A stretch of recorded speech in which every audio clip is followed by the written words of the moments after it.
We're in Sweden in Pirelli's Auto Zero Center for winter testing. My name is Miroslav Zrnčević. I am the chief test driver for Bugatti Rimac.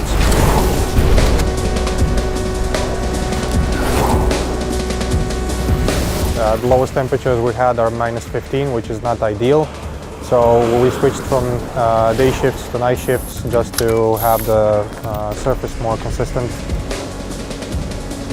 So this is a pre-series vehicle of the Rimac Nevera. First time we are on the snow here in Sweden. So we had to prepare all the systems from cooling, powertrain, electrical architecture to be sure that we were able to validate them on these extreme conditions.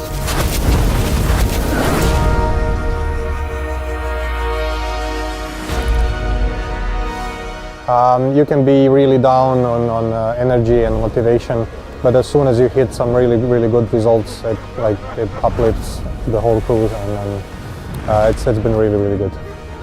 We are very happy with the way we have approached this testing session, and now we are sure that our car is consistent in every condition that the car can go through. So Nevera is basically ready.